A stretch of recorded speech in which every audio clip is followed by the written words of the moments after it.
Hey, bonsoir à tout le monde. Est-ce que tout le monde est là à nous voir, à nous entendre? Nous l'indiquer dans le chat s'il y a un problème technique. Alors, sans plus tarder, je me présente Isabelle. En haut à droite, vous avez Joe Masso et en bas, Stéphane Gay. Pour ceux qui ne nous connaissent pas, parce que nous sommes des habitués, nous sommes la team ICTV Média Infocité. On travaille ensemble depuis la crise de la COVID. Stéphane et Joe, premièrement, et je me suis ajoutée à l'équipe ensuite. Alors, salut les gars, très heureuse de vous avoir avec moi ce soir. Ça faisait un petit bout de temps qu'on n'avait pas fait de vidéo ensemble. Et je trouvais que c'était bien, ça serait bien de clore l'année 2024 et de sonner l'année 2025 avec vous autres pour qu'on puisse faire un petit récapitulatif de l'année 2024. Mais en fait, la thématique, elle est très, très large. Ce sont les imposteurs. Donc, vous le savez, ceux qui nous suivent, on débusque beaucoup de choses. On n'est pas du tout aligné avec la dissidence, ce qu'on appelle la dissidence. On est souvent en porte-à-faux dans nos prises de position, dans nos vidéos, dans nos écrits. Alors, on va pas faire différent en cette fin d'année 2024. Ce n'est pas parce qu'on veut être en porte-à-faux, c'est que c'est nos convictions Non, profondes non, et c'est le constat qu'on fait. mais il faut comprendre qu'on n'est pas en guerre avec ces gens-là. On a juste deux Ah, visions ben différentes. non, il Parce n'est pas question qu'en de guerre. réalité, on a le même objectif, c'est de réveiller les gens puis de chercher à avoir un monde qui roule un peu plus rond. Tu sais. C'est juste qu'on a une vision différente. À un moment donné, quand la pandémie s'est tassée, ben là est venu un peu les joueurs de flûte, comme tu les appelles, Isabelle. Et c'est là qu'il y a une division qui s'est créée. Mais en réalité, c'est une petite division, mais l'objectif est le même. Hein. Pour la plupart, en tout le moins, là, on aspire tous à avoir un monde plus juste, plus équitable. C'est juste que nos visions, on n'est pas. Moi, en tout cas, je suis pas en guerre avec ces gens-là. Là, Ah, ben non, il n'est pas question de guerre. Il n'est absolument j'étais, pas question de écoute, guerre.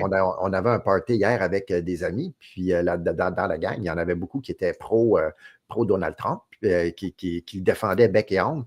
Et il y en a d'autres qui, comme moi, qui a un gros bémol, puis disaient, OK, attendons de voir les gestes, tu sais. Puis on a eu du fun toute la soirée pareil, tu sais.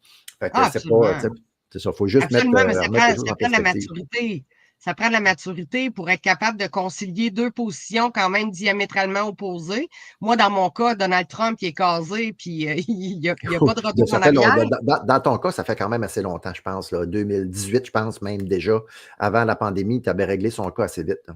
Ah, puis même avant ça, dès 2016, là, j'ai compris assez rapidement. Mais, tu sais, moi, je pense que ça prend beaucoup d'ouverture et d'écoute de l'autre, puis de se faire la guerre. Ce n'est absolument pas ça. Au contraire, il faut apprendre à se parler parce qu'avec tout ce qui s'en vient, si on se déchire, parce qu'on peut ne pas Ben être oui, d'accord et débattre, c'est ça ne veut ça. pas dire qu'on se fait la guerre pour autant. Pour moi, le débat, il est sain, il est souhaitable dans notre société. Là où ça devient malsain, c'est quand il y a des disputes, puis que là, on en arrive à ne plus se parler. C'est ça qui Ben, est malsain au c'est final. ça, c'est ça. Ben là, le drapeau rouge que je lève, moi, c'est quand les débats sont pas possibles et que c'est les insultes qui fusent à la première Voilà, occasion. Là, c'est un gros, gros drapeau rouge et puis tu te retires, puis tu n'embarques pas là-dedans, tout simplement. Tu sais. c'est ça. Puis écoute, là-dessus, moi, encore une fois, je lève mon chapeau à François Amélega, qui est capable de discuter comme ça avec Dan Pilon, avec Sylvain Laforêt, puis de se tenir par la main, puis d'un peu de rire de leurs différences. Et il n'y a personne qui met de l'eau dans son vin, pas du tout hein, là-dedans. Ils ont toutes leurs opinions. Dan Pilon, il souffre un peu le chaud et le froid, il ménage la chèvre et le chou, c'est drôle de le voir aller. Puis Sylvain Laforêt continue dans ses trucs avec le mondialiste, etc. Mais ces gens-là sont capables de se parler, de se réunir. Puis ça, ben moi, je lève mon chapeau à ça. On n'est pas des ennemis, parce qu'on n'a pas la même vision. Puis, tu sais, moi, là, ce qui fait que je suis moi, c'est mon bagage de vie, c'est mon expérience de vie, c'est l'ensemble des vidéos que j'ai écoutées depuis 4 ans, c'est ma formation, c'est l'ensemble de mes expériences. Puis, je suis le seul à avoir ça. Toi, Isabelle, tu es la seule à avoir ton expérience, comme Joe, un parcours complètement différent qui fait qu'on est tous chacun unique. Donc, c'est impossible qu'on ait toute la même vision, qu'on pense tous pareil. Hey, ça serait plate en maudit si c'était le cas, tu sais. Oui, on n'aurait même pas besoin de discuter en fait. Ben oui, c'est ça. C'est ça, nos discussions se révèlent. Hey, les gars, avant de commencer, j'aimerais ça que je vais faire une petite présentation que j'ai rédigée, fait que je vais faire de la lecture, parce que je voulais pas oublier des éléments. présenter qui est Stéphane, qui est Joe Masso et qui je suis pour ceux qui ne nous connaissent pas ou ceux qui nous ont vus une ou deux fois, mais qui ne connaissent pas notre background, puis qui on est pour venir faire une vidéo comme ça, c'est quoi nos motivations, c'est quoi nos ambitions. Alors, pour commencer, je vais commencer par Stéphane. Stéphane est microbiologiste de formation qui s'est démarqué par ses analyses et ses vulgarisations pendant la crise de la COVID-19. Il nous a expliqué, tel un prof de biologie de secondaire 3, parce que Stéphane nous disait souvent, tu devrais comprendre ce principe-là. Les jeunes de secondaire 3 ont compris ça. Oui, c'est vrai, je disais souvent secondaire 3, c'est parce que la biologie est enseignée en secondaire 3. Le premier cours de biologie au Québec, c'est en secondaire 3. Là, je ne sais pas en France, là, c'est quoi là, le grade? Oh, je ne sais pas où en est le programme scolaire, donc je ne saurais pas répondre à cette question-là. Mais j'ai fait le parallèle de Stéphane qui s'improvisait prof de secondaire 3 pour nous expliquer les mécanismes du virus, les particularités, les effets délétères des vaccins, les études scientifiques qui ont confirmé que les vaccins COVID-19 ont été utilisés en tant qu'armes biologiques de niveau militaire. Son background en biologie moléculaire lui permet d'avoir une compréhension et une perspective critique de tout ce qui entoure les éléments qui composent une pandémie. Stéphane risque de reprendre du service bientôt. Je te fais l'annonce, Stéphane, si tu ne le savais pas, avec la Next One, le propos de Bill Gates qui nous a annoncé qu'il y aurait une pandémie bien pire que la COVID-19. On voit, probablement tantôt tu vas nous en parler, mais il y a à l'horizon des rumeurs d'une pandémie de grippe aviaire, mais cette rumeur-là dure depuis... Moi, j'ai mon blog depuis 25 ans. J'ai entendu cette rumeur-là d'une pandémie de grippe aviaire depuis au moins 15 ans. Stéphane s'est aussi beaucoup intéressé à la création des BRICS comme étant l'outil de contrepoids créé par les banquiers de la haute finance, ici je précise Goldman Sachs, outil avoué ayant pour objectif de réinitialiser l'ordre mondial. Il a d'ailleurs produit un document écrit extrêmement bien documenté sur le sujet des BRICS, ainsi qu'une vidéo qui est disponible sur la présente chaîne, sur la chaîne Média Infocité. Stéphane suit l'actualité mondiale depuis plus de 20 ans. Comme moi, c'est un vieux routier et il a un regard aguerri et un sens aiguisé pour démasquer les imposteurs.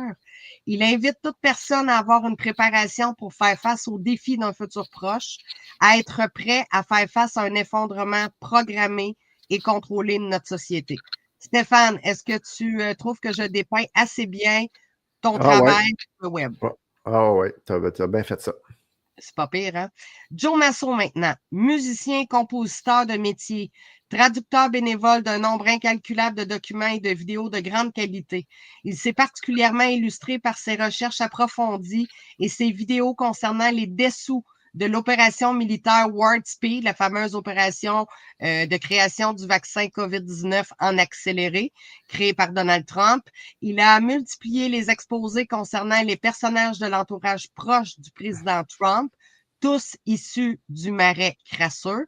Si cette affirmation-là vous choque, je vous invite à voir les travaux de Joe Masso. Vous pouvez écrire dans les commentaires, puis on pourra répondre en vous mettant les vidéos. Les vidéos, il y en a eu plusieurs en fait, où Joe documente les liens de l'entourage proche de Donald Trump. On peut dire que Joe Masso, dans la francophonie, est devenu le redoutable contradicteur des promoteurs MAGA, des soldats digitaux et des Trump et Poutine sauveurs du monde libre. Il est perçu comme un emmerdeur par tous ceux qui carburent au don en vendant du Trump le sauveur. Les vidéos de Joe sont devenues très populaires, virales et ont agi tel un électrochoc dans la perception de très nombreuses personnes qui voient et voyaient Trump comme un libérateur, comme le rédempteur de l'humanité. Donc, Joe, je tiens à te rappeler, puis je pense que je te l'ai déjà dit, énormément de gens ont ouvert les yeux après avoir écouté tes vidéos. Il a non seulement crevé le ballon entourant le mythe du Make America Great Again, mais il a démontré sans l'ombre d'un doute que les acteurs entourant l'administration Trump sont un cheval de Troie au service du lobby militaro-industriel, militaro-pharmaceutique, big data, big tech et du transhumanisme, bien sûr. Joe cumule donc 3 doctorats honorifiques concernant le sujet des imposteurs.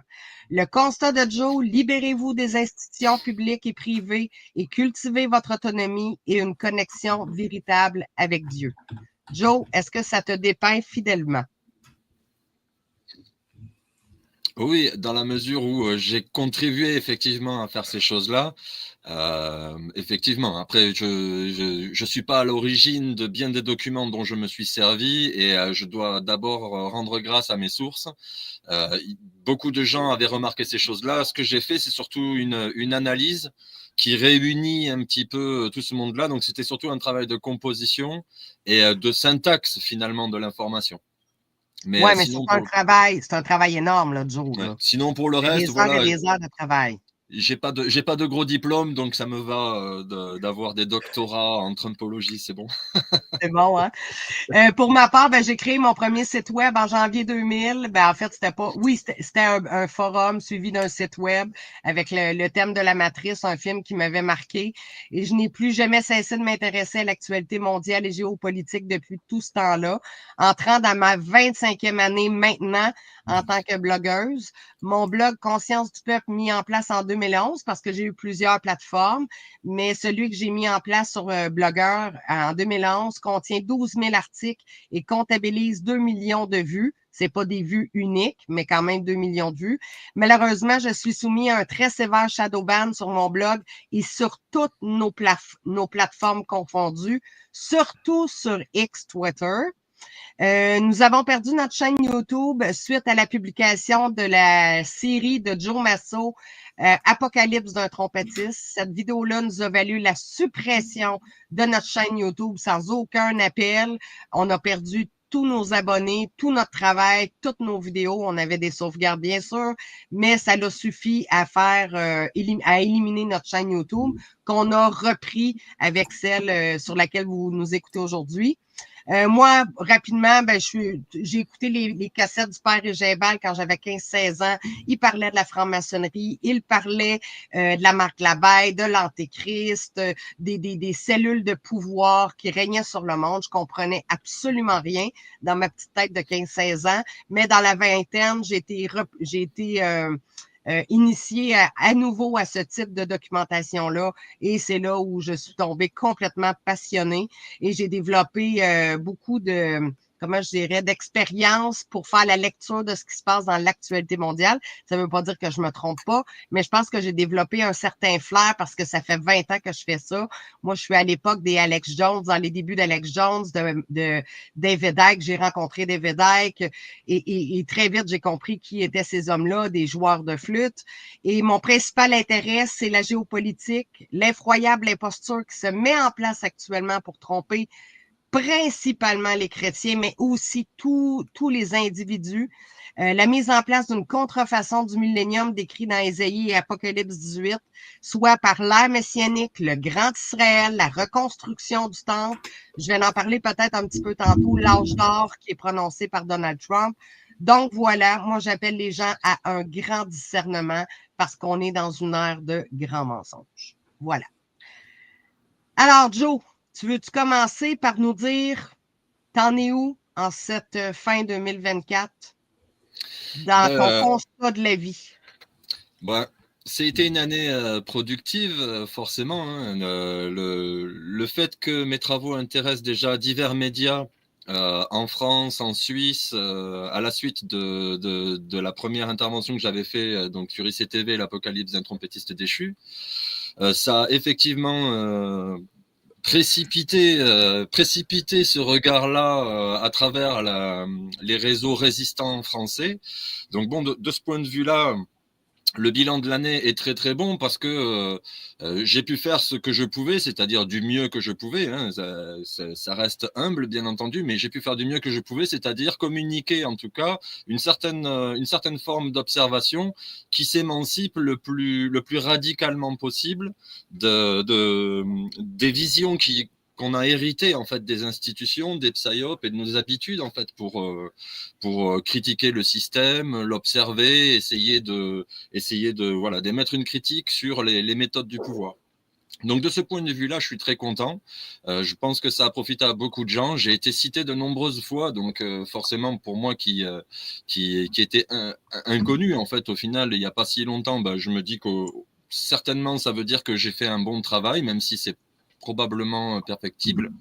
Et sur la fin de l'année, étant donné que Trump s'est fait élire, bon, moi j'avais déjà fait le boulot avant, donc quelque part je me suis dit, maintenant que j'ai averti, c'est pas voilà, la balle est dans le camp de ceux qui sont au courant, et je me suis dit que ce serait quand même pas mal de mettre un peu plus en pratique dans ma vie privée certains concepts dont je parle souvent, notamment la souveraineté, hein, dont j'ai parlé récemment dans une entrevue pour l'émission d'anniversaire des 10 000 abonnés du Front médiatique avec Akina, où j'expliquais, voilà, ne plus dépendre des institutions publiques et privées, ce que je dis d'ailleurs en substance depuis le début, en fait, depuis que je suis arrivé sur SCTV par exemple. Et donc, je me suis un petit peu plus concentré sur ma vie personnelle. Et donc, personnelle, qui dit personnel dit privé aussi. Et donc, voilà, j'ai pris un petit peu de distance avec Internet. De temps en temps, je jetais un coup d'œil quand même pour voir un petit peu les articles des confrères, que ce soit ICTV forcément, ou le Front médiatique, ou encore Grégorovitch, Monsieur K et Haltérophilo. Et Que l'on voilà. salue par le fait même. Bien entendu, bien entendu. Et également, j'ai fait quelques travaux plus discrets. Hein, c'est pas des travaux d'annonce où je fais des entretiens, mais plutôt des travaux discrets, donc de participation à des traductions, et notamment récemment avec Jeanne Traduction, qui d'ailleurs aussi, je tiens à la saluer parce que très régulièrement elle partage notre point de vue, notre regard. Alors le point de vue, en tout cas, elle partage ce que nous on en dit, sans forcément être d'accord avec nous à 100%, mais en tout cas, elle a le mérite de proposer cette pluralité-là, et je pense que c'est courageux de nos jours. Donc voilà, pour l'instant, j'en suis là. Je prépare pour l'année 2025 probablement quelques informations. Je pense notamment passer un moment chez Monsieur Nicolas Bouvier. Donc, on va voir comment ça va se passer, ce que j'aurai à commenter à ce moment-là, mais évidemment, ce sera en lien avec l'investiture de Trump. Et ensuite, il ne reste plus qu'à vérifier si les gens progressivement saisissent l'imposture. On verra bien. En tout cas, j'espère que en France, ou en tout cas en francophonie en général, dans l'année 2025, j'espère que ce sera plus difficile de défendre Trump, plus difficile de défendre Poutine, et que ces gens-là seront un petit peu tous mis dans le même panier, ce qui devrait être le cas depuis longtemps. On est d'accord. Stéphane? Ben, moi, je partage. En ce moment, là, décembre, 29 décembre 2024. Ouais, ben moi je partage, je pense que 2025 va être le début des révélations. La vraie vérité devrait commencer à sortir. Et j'abonde dans le sens de Joe par rapport à Trump, Poutine, les BRICS, puis tout ça. Ça va être de plus en plus difficile de cacher l'éléphant qui est dans la pièce. Je disais, pour Trump, ça va être assez évident que s'il ne se prononce pas d'une façon claire et sans équivoque que son vaccin a fait beaucoup plus de tort, de mal que de bien, bien, les gens vont devoir se positionner. Tu sais, là, il y a comme une ligne rouge qui est absolument claire et il ne faudra pas attendre à 2026 pour comprendre que ce vaccin-là a tué beaucoup de monde. On ne pourra pas se permettre d'attendre que JFK nous dise, oui, on va faire des études. Puis si jamais que les études démontrent que le vaccin issu de Warp Speed n'est pas bon, bien, on va le retirer. Tu sais, il n'a jamais dit ça d'ailleurs. Mais ces études-là existent déjà. Il y a des milliers d'études qui démontrent ça. Donc, s'il se cache encore sous différents subterfuges pour ne pas retirer ce vaccin-là, qui est l'éléphant dans la pièce, eh bien, je crois qu'il va y avoir une certaine vérité qui va s'imposer d'elle-même et que de plus en plus de gens vont devoir faire un mea culpa et prendre acte, tout simplement, qu'ils ont été trompés, tout simplement. J'ai envie qu'on se pose la question. On a Elon Musk qui est apparu dans le paysage politique américain. On le sentait pendant la campagne électorale, mais ça s'est évidemment confirmé. Et le lendemain, Elon Musk a même eu l'audace de tweeter Novus Ordo Seclorum au lendemain de l'élection confirmée de Donald Trump. Et on sait que cet homme est un transhumaniste. Son grand-père faisait partie de Technocratie Canada. La technocratie, c'est d'installer une gouvernance qui est gérée par les technologies et qui n'utilise plus la monnaie, l'argent, mais qui utilise comme des cubes d'énergie, hein, la dépense énergétique de manger, de conduire, pour toutes les activités humaines. Et Elon Musk épouse la technocratie qui est dans ses gènes. Hein. Son grand-père, vous pouvez faire la recherche, là, Joshua Haldeman, qui était un leader de Technocratie Canada, ici au Canada, je pense que c'était en Saskatchewan, et qui aujourd'hui se trouve à la tête des États-Unis à vouloir défendre les intérêts des Américains en annonçant qu'il voulait couper 80% de la fonction fédérale. Comment on en est arrivé à accepter qu'un implanteur de puces au cerveau soit un libérateur de l'humanité? Comment on est arrivé là? Moi, je pense que parce que le cerveau, il fonctionne on-off. Alors, si ton cerveau a compris que les médias et tout ça étaient l'ennemi, eh bien, nécessairement, n'importe qui va fustiger ton ennemi, il va devenir de facto ton ami. Et on s'est fait censurer, nous, hein, les complétistes, on s'est fait censurer plus souvent qu'à notre tour.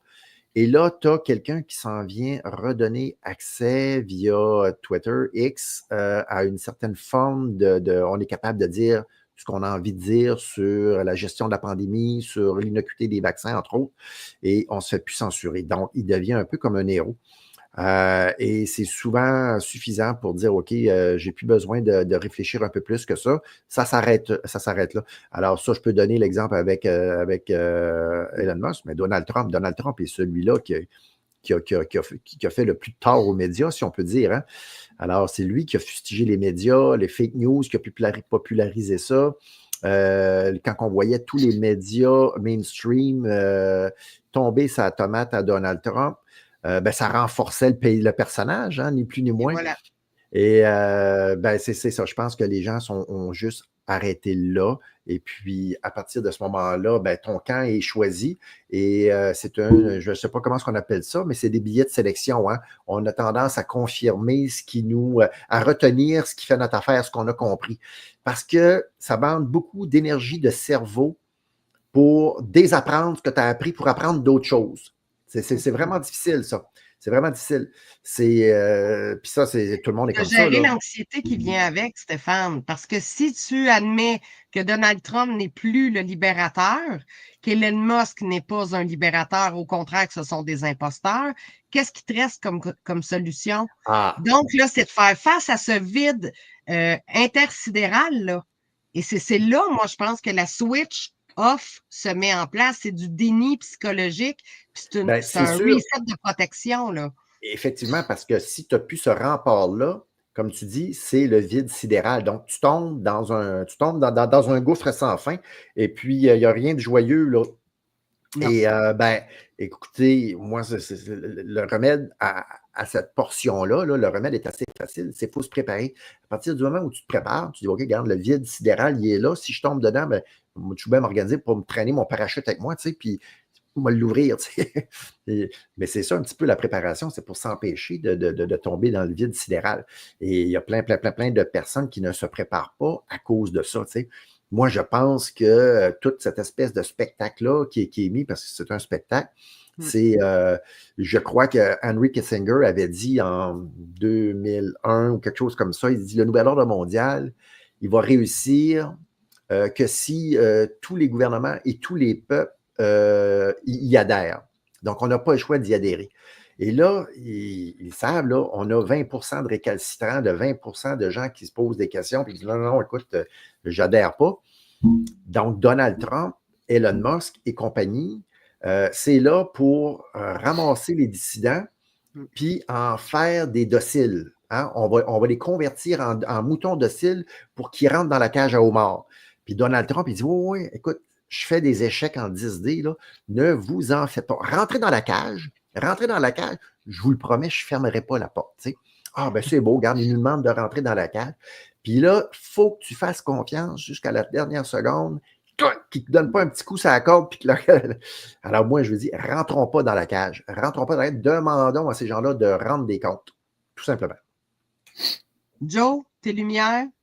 Ben, moi, si la question c'est comment est-ce qu'on en est arrivé à ce qu'on est un Elon Musk, j'ai déjà partiellement répondu. Ouais. Mais déjà, Elon Musk et Trump, j'avais parlé du duo avant même qu'il se présente comme tel au passage. Donc, je l'ai vu venir un peu de loin. Et en fait, il faut aller chercher les réponses dans l'histoire, dans l'historique des services secrets américains. Donc, moi, je pourrais l'aborder comme ça. Par exemple, la NASA. Aujourd'hui, par exemple, la NASA, c'est vraiment un des fiefs de la confiance des peuples. Les gens aujourd'hui ont confiance en la NASA. C'est un petit peu le genre de référence absolue et qui se trouve comme ça au point de jonction entre l'armée, des histoires un peu secrètes et les scientifiques, la réponse cosmogonique que les humains cherchent et tout ce genre de choses. Mais en fait, quand on se rend compte que déjà au sein même de cette organisation, il y a des personnes extrêmement, dont la présence est extrêmement perturbante, et quand on remonte leurs historiques, on se rend compte qu'en réalité, toutes les thématiques qui ont été développées ces derniers temps sont des thématiques de fond qui ont été mises en œuvre depuis des décennies et c'est vraiment une mentalité qu'il y a à l'intérieur de l'administration et qui est représentée par la NASA et qui parfois permet des positions un peu étranges à la NASA, c'est-à-dire qu'à la fois c'est la référence ultime scientifique, c'est-à-dire qu'on ne peut pas vraiment contredire des gens de la NASA, ça fait un petit peu prétentieux. Et à la fois,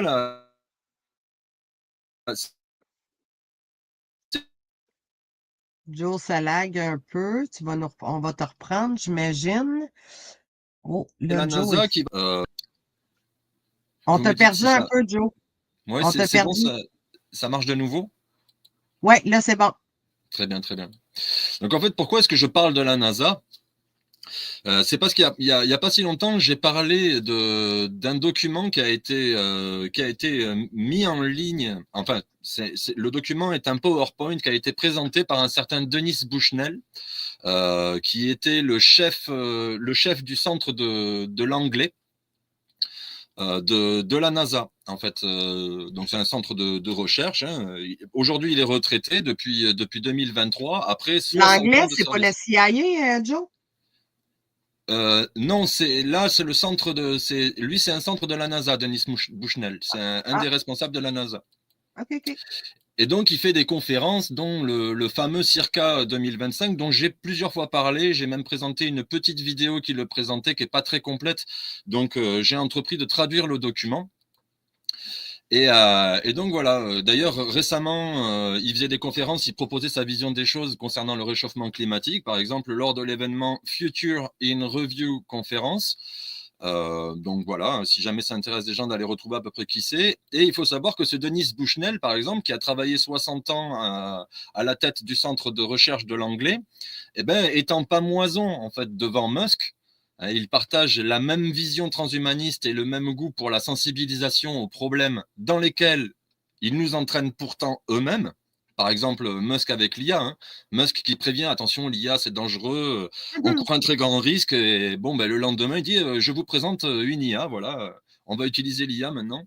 Donc c'est toujours un petit peu contradictoire. C'est une position que la NASA utilise assez régulièrement. C'est-à-dire, attention, il ne faut pas jouer avec ça. Mais nous, on peut jouer avec ça parce que nous, on sait. Nous, on est très savants, donc nous, on va pouvoir le faire. Et ils arrivent à faire accepter pas mal de choses comme ça. Je pense que c'est de là que ça part.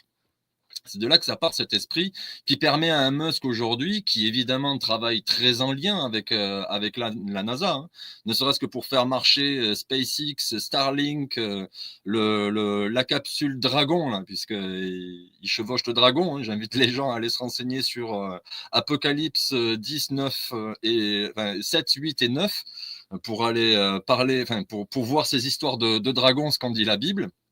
c'est un petit peu évocateur. Je laisse ça aux gens qui s'intéressent à la spiritualité. Mais en gros, voilà, quand on sait que la NASA a pu compter parmi ses rangs et en très haute sphère des responsables tels que Wernher von Braun, qui avait été mis en place par Allen Welch Dulles.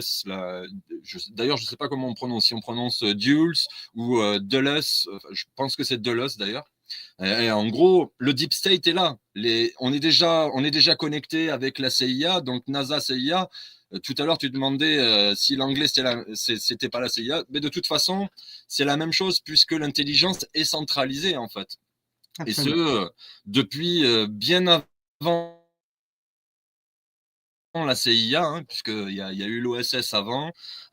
Puis ensuite, à la fin de la Seconde Guerre mondiale, ils ont fait une espèce de mainmise sur toutes les technologies, ils ont fait une espèce de mainmise sur tous les psychologues, et ils ont composé comme ça, avec toutes les connaissances qu'ils avaient, les programmes psychologiques et les programmes technologiques. Oh, on part J'ai réussi à ressourcer toutes ces choses-là ces dernières semaines encore. Donc après, je ne sais pas si vous voulez que je rentre dans des détails. Hein. Je pourrais vous parler des débuts des ovnis, par exemple. Ah ben là, Stéphane, il nous prépare d'ailleurs une émission là-dessus. Tu m'as dit quand est-ce que tu vas la publier, Stéphane, mardi? Ben écoute, elle n'est pas enregistrée encore. Je devrais enregistrer ça lundi ou mardi. Puis quand elle va être prête à monter, je vais présenter ça un peu la journée d'après, là, probablement à 8 heures sur ICTV2. Alors, ça va être une émission sur les phénomènes aériens là, qui sont un peu partout, pas juste aux États-Unis, mais un peu partout sur la planète. Hein, pas partout sur la planète, mais sur différents continents, plusieurs pays. Et c'est très gros hein, ce qui se passe, beaucoup trop gros pour que les médias n'en parlent pas. Alors déjà là, c'est assez évocateur. Si on avait pris juste une journée de ce qui se passe à chaque soir, on aurait fait frémir tous les ufologues pour l'année qui suit. Alors là, ça se produit un peu partout depuis presque un mois et demi, des milliers d'observations, des centaines, voire des milliers de vidéos sur YouTube qui émergent de choses absolument époustouflantes, inexplicables pour la plupart. Alors, je vais présenter ça pour essayer de mettre les points sur les i, les barres sur les t. Et je ne sais pas ce qui se passe, mais là, à date, j'ai 7 hypothèses et je vais les détailler. Donc, qu'est-ce qui milite en faveur d'une hypothèse, puis qu'est-ce qui la contredit? Je vais faire ça pour les 7 hypothèses, puis je vais vous laisser choisir. Vous me direz dans les commentaires qu'est-ce que vous décidez qui est, selon vous, le plus probable. Ça a arrêté les observations? Il me semble qu'il y en a beaucoup moins, là. Euh, les 2 derniers jours. Ça a peut-être diminué un peu. Mais il y en a encore. OK. Il y en a encore pas mal, même un petit peu partout. Peut-être un petit peu moins au New Jersey. Mais moi, j'ai encore mais c'est sur YouTube, c'est sûr que YouTube, il est un petit peu plus long à réagir. Les vidéos sources, je ne sais pas pourquoi, c'est sur TikTok que ça se passe. Ah oui, OK. Oui, okay. Ça sort sur TikTok. Il y en a, écoute, moi, j'en reçois plusieurs dizaines par soir, là, facile. Ouais, mais là, l'algorithme a détecté que tu aimais ça, là. Non, c'est un de mes amis qui est. Moi, je ne suis pas sur TikTok, mais j'y ai dit, écoute, j'ai dit, quand t'envoies dans Shoot-moi ça, mon ami Guillaume, il m'a envoyé une feed allègrement sur ces vidéos-là. Puis j'en choisis quelques-unes là, qui m'a envoyé que je vais mettre que je vais vous présenter demain. Il y a vraiment des affaires curieuses qui se passent là-bas. Là. J'avais hâte d'entendre tes hypothèses. Moi, j'ai décroché. Moi, je me suis intéressée à ça dans les débuts, évidemment, mais j'ai vite décroché parce que tout ça peut être mêlé avec des fausses vidéos, hein, des vidéos truquées de l'intelligence artificielle ou juste quelqu'un qui est un peu... T'as même des vidéos du jeu Halo. Où quand tu vois que la bestiole est trop nette, est trop claire, que c'est trop propre, qu'il n'y a pas de grain, tu sais, c'est comme une bonne indice que c'est du montage. Mais il y a des gens qui ont fait ils ont pris une capture d'écran, ils ont fait un reverse sur Google, puis ils ont découvert que ça venait du jeu Halo. Tu sais. Alors oui, effectivement, il y a quand même pas mal je dirais pas mal, mais ça circule des faux vidéos. Il faut faire attention à ça. Ouais. Comme d'habitude, on est dans un millefeuille on est dans un millefeuille. On nous a proposé 1000 théories, comme ça les gens sont patauges, ils font le crawl dans les sables mouvants, comme je disais la dernière fois. Absolument. Au Canada, Mais ils ont sorti pourtant, il n'y en a qu'une seule. Et ça, par contre, c'est facile à identifier. Ouais. une seule quoi? Les origines des ovnis, Ah, il n'y en a qu'une seule. Il y a un moment précis où l'humanité commence à parler de ces choses-là. C'est un moment clé et on sait pourquoi aujourd'hui. Et ensuite, étant donné qu'à l'époque, ça créait des problèmes entre les diverses armées de se faire leurrer avec des appareils, des aéronefs non identifiables, c'était beaucoup plus facile de dire à la population, bon, bah, il y a des ovnis, c'est peut-être des extraterrestres, comme ça au passage, on prépare des psyops pour ensuite faire de la manipulation, que de dire, bon, bah, écoutez, il y a une puissance étrangère qui fait l'idiot avec notre radar. On ne comprend pas ce qui se passe. On détecte des signaux. Ça ressemble à des engins volants, mais malheureusement, ça va trop vite pour être des engins volants selon les technologies qu'on connaît. Et ouais, donc, c'est ça. à partir de là, ils peuvent partir et fabriquer des psyops en continu. Et les origines de ça, moi, je peux vous en parler de suite si vous voulez. Ben oui, vas-y. Même les anciennes religions mystérieuses là, du monde pré-chrétien qui ont été récupérées et introduites pour préparer un terrain spécial pour notre époque, hein, celui de la croissance du mouvement de divulgation donc des ovnis et du mythe extraterrestre auquel on assiste depuis des décennies, notamment qui a été propulsé par des présidents américains comme Truman ou Reagan, hein, Truman avec Roswell et Reagan avec des allégations aux Nations Unies. Mais déjà, quand on remonte les origines de toutes ces allégations, on se rend compte que déjà sous Kennedy, lors de la crise des missiles de Cuba, le jour où Kennedy, lui, il aurait dû se mettre au travail en cellule de guerre au Pentagone pour préparer la réponse à la divulgation, voilà, hein, de tout simplement des observations façon petite fiole de Colin Powell et révélation d'ateliers de fabrication d'armes de destruction massive, hein, on connaît la chanson. Et bien, plutôt que d'aller au Pentagone et de faire la cellule de crise, lui, il a préféré participer à une soirée cocktail avec ses amis, organisée par ses soins chez un de ses amis, Joseph Alsop, un des chroniqueurs les plus influents du pays et résidant dans le quartier très intrigant de Georgetown, du Washington DC de l'époque. Donc la capitale du district de Columbia. Donc. Et donc, à l'époque, dans ce quartier, il y avait beaucoup d'acteurs très importants qui résidaient sur place, parfois de manière très groupée, faisant littéralement de certains d'entre eux des voisins directs. Et on y trouve notamment William Colby, alors chef de la CIA pour la branche dédiée à l'Extrême-Orient, mais qui a fini à la tête de l'organisation, Chip Bolen, ambassadeur en URSS, sans surprise, John Foster, ainsi qu'Allen West-Dulles, dont le CV donc, mérite plusieurs conférences à lui seul. Frank Wisner, ils ont été parmi les piliers et les fondateurs de la CIA avec Allen West-Dulles à l'époque de sa création sous la direction de Lawrence Houston. Il y avait aussi Félix Frankfurter, juge de la Cour suprême, et bien sûr Kennedy qui lui aussi possédait une maison dans ce quartier. Donc tout le monde Mais réuni. Joe, attends un instant. Est-ce que je veux juste parce que là, tu nommes plein de noms, puis je suis pas sûre de savoir où tu t'en vas avec ça. Est-ce que tu peux émettre ton hypothèse d'abord pour qu'on puisse mieux te suivre? Oui, je suis en train de définir quelle est l'origine du Deep State qui nous a valu toutes ces psyops, y compris les ovnis. Ah, d'accord. Et comme c'est le même panier de crabes et que tout sort un petit peu de là, je commence d'abord pour présenter un quartier où déjà on voit la connivence de ces gens-là. Mais dans le même quartier, il y avait aussi Henry Kissinger, dont parlait tout à l'heure Stéphane, et Cyrus Vance, dont je rappelle que ces deux-là ont notamment travaillé avec Steve Pixenic, dont j'ai déjà parlé plusieurs fois. Hein. Cyrus Vance ayant également Frank Wisner, dont j'ai parlé un petit peu plus tôt, un des pionniers de la CIA comme directeur, et plus une liste impressionnante de gens dont peu de gens les connaissent en francophonie, donc je vais pas énumérer la liste, mais la liste est impressionnante en réalité. Et bref, pour revenir aux histoires de services secrets, avant la CIA, il y avait donc l'OSS, l'Office of Strategic Services, une agence de renseignement dite centralisée et possédant donc déjà des capacités illimitées pour agir en dehors de toutes les limites pensables, que ce soit les frontières ou les lois. Donc, très très loin des limites respectées par les honnêtes gens, puisqu'on parle tout de même d'activités très subversives, l'espionnage, le mensonge d'État, le meurtre, la manipulation en tout genre.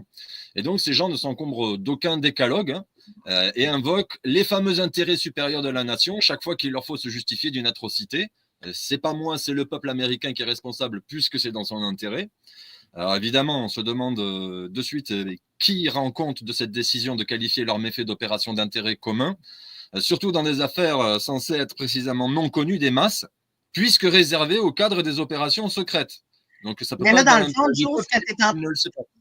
ce que tu es Bref. en train de dire, c'est que c'est de la fascination qui est créée envers les peuples. Dans quel but, selon toi?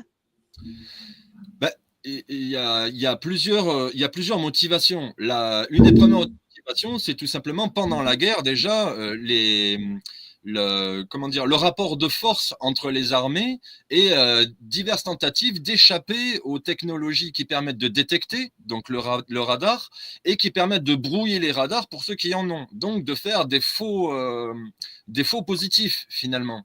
Et à partir de là, on a la naissance d'objets volants non identifiés. On ne sait pas ce qu'il y a sur notre radar. Et à partir de là, les ateliers se sont mis en branle pour étudier comment exploiter au mieux toutes ces informations. Et ils ont été extrêmement productifs, puisqu'ils se sont servis de ça pour carrément développer une branche entière des opérations psychologiques. C'est à partir de là qu'ils se sont dit on peut exploiter l'information vis-à-vis de la population d'une toute autre manière que de notre point de vue. Parce que nous, notre intérêt, c'est quand même de conserver notre secret. Et on voit toutes les connivences, dont certaines dont j'ai déjà parlé dans mes conférences, entre, par exemple, l'oncle de Donald Trump, John J. Trump, et Werner von Braun, Henry Tizard et le Shaft britannique. Et toutes ces équipes-là qui ont mis en commun toutes les technologies de l'époque. Et parmi les technologies, il faut prendre en compte pas seulement des avancées technologiques sur le plan matériel, technologique, scientifique pur, mais également psychologique. Donc, comme les deux se sont faits conjointement, on a eu tout un attirail qui est sorti à partir de là, et ça date, on va dire que c'est entre les années 50 et les années 70 que le grand essor de tous ces domaines de réflexion et de compétences s'est produit. Toi, Stéphane, est-ce que tu arrives à une de tes hypothèses? Est-ce que c'est la psy-hope?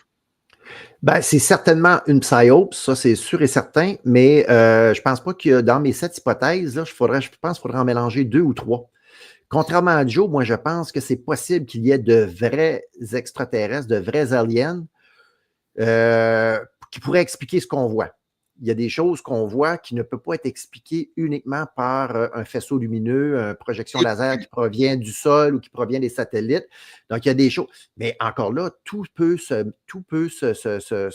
manipuler d'en bas. Alors, ça pourrait être quelque chose une machination absolument fantastique là, avec des moyens extraordinaires. Mais la question qu'il pose, par exemple, c'est pourquoi il ferait ça alors que les médias n'embarquent pas dans le jeu, tu sais. Moi, ce que je vois, c'est que c'est plutôt, on essaie d'étouffer l'affaire beaucoup plus que d'en faire la promotion.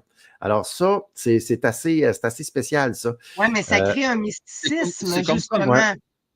Ça, ça crée un mystère. Oui, c'est ça, ça crée un mysticisme. Ça crée un mysticisme parce que, pour les gens qui en ont conscience, mais moi, mes amis au Québec, là, ils n'ont jamais entendu parler de ça, ils n'ont aucune idée de quoi je parle. Ils ne savent pas là, qu'ils ont fermé des aéroports, que les bases militaires ont été fermées. Ils ne savent pas qu'il y a des engins qui ont été vus en Russie, en Iran, que les bases militaires américaines au Royaume-Uni, ils ne savent pas ça, là, ils n'en parlent pas.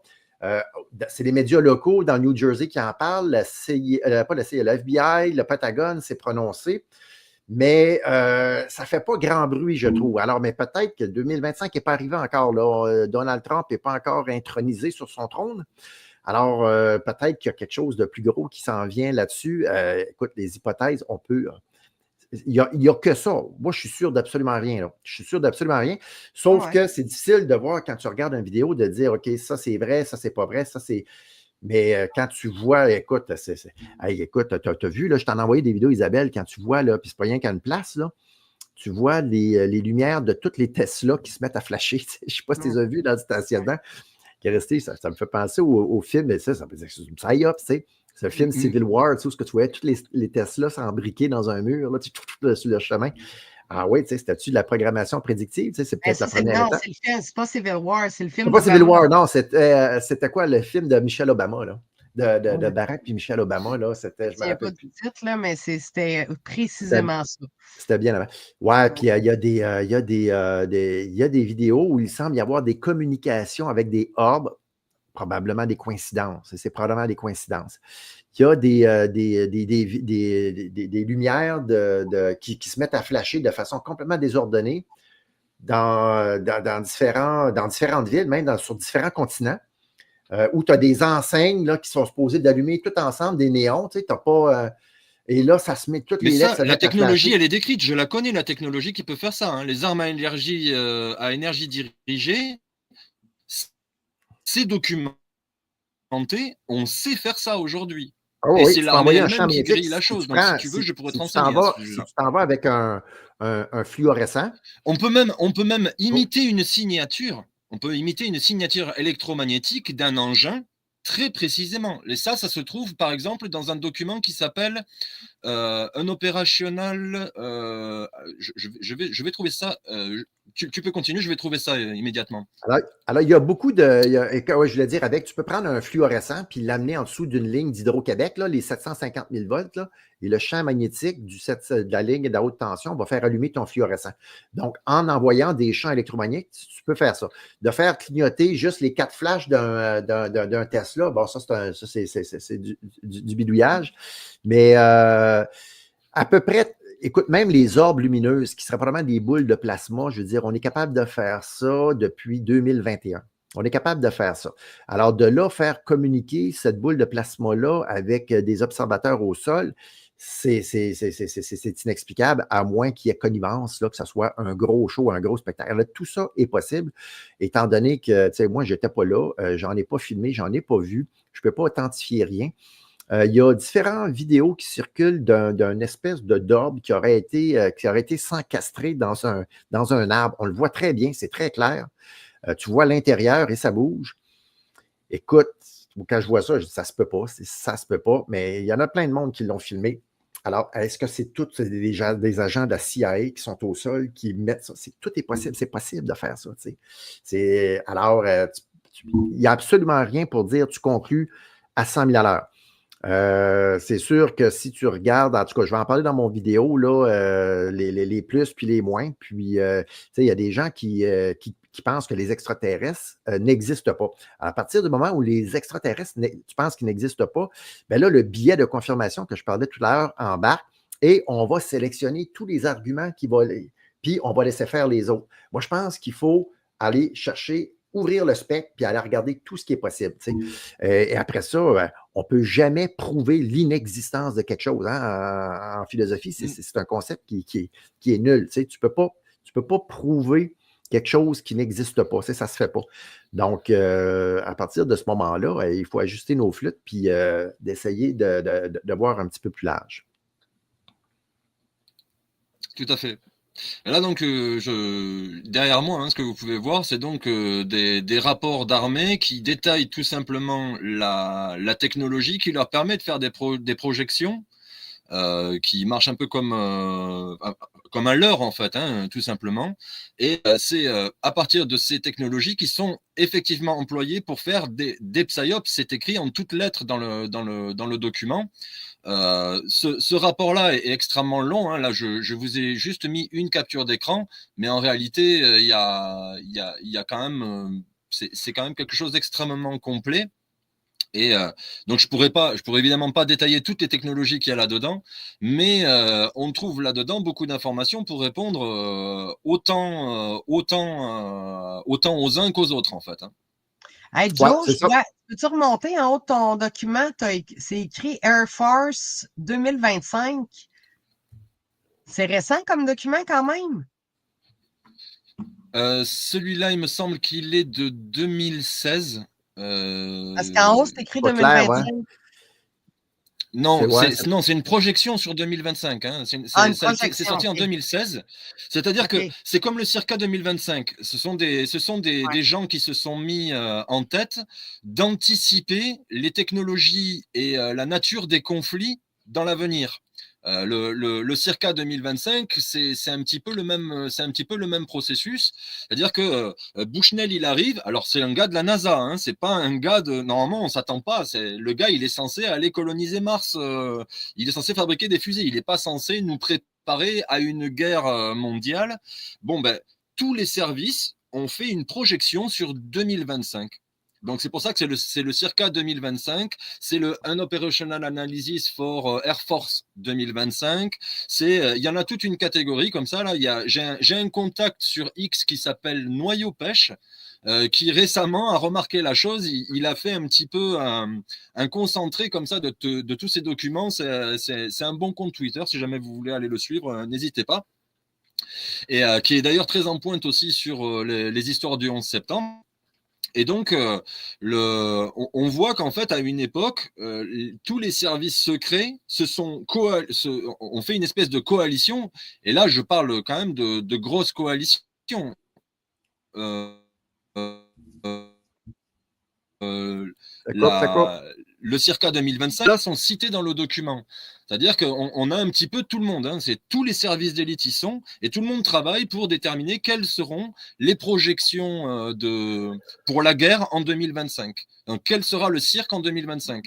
Et c'est là qu'on voit une espèce de convergence de tous les esprits, et notamment l'esprit scientifique hérité justement de l'époque dont je parlais tout à l'heure. Hein, c'est-à-dire les années 50, la mission Henri Tizard, la science secrète, le partage entre les Britanniques et les Américains de toutes les technologies qui étaient disponibles à l'époque, et notamment, puisqu'on parlait des ovnis tout à l'heure, les technologies concernant les ovnis qui ont été fabriquées en Allemagne, au départ par l'armée nazie au centre de recherche de l'armée de Peenemünde, et les Italiens également, avec par exemple l'exemple de Renato Vesco.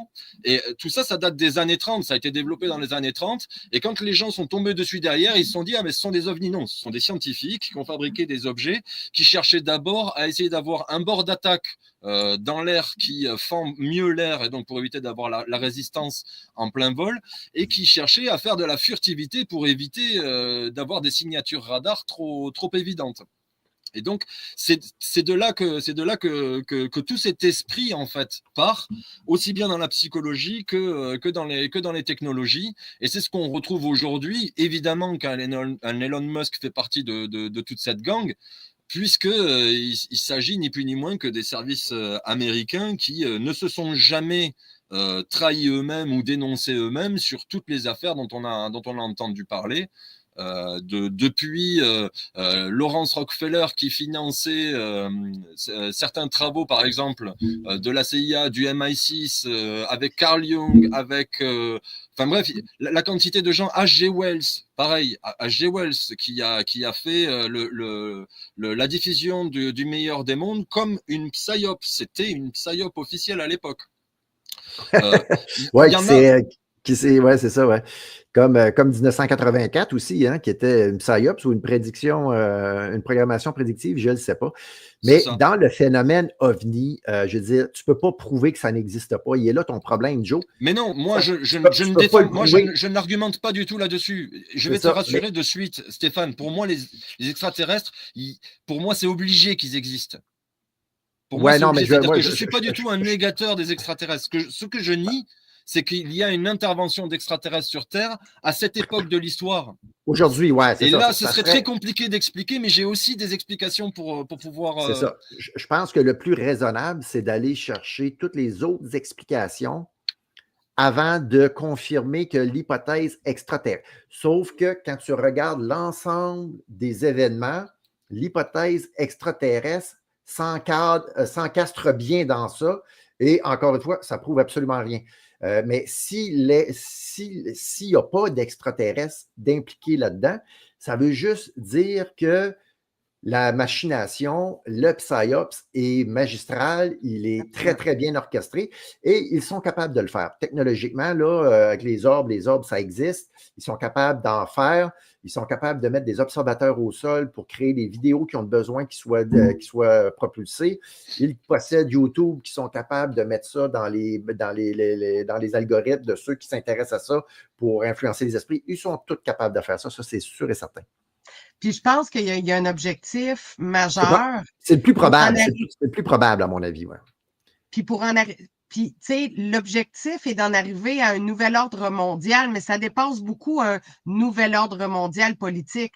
Tu sais, dans mon titre, j'ai écrit les imposteurs de l'âge d'or. Je pense qu'il y a une époque de mysticisme et de croyance qui se mélange à toute cette sphère politique-là, à la géopolitique.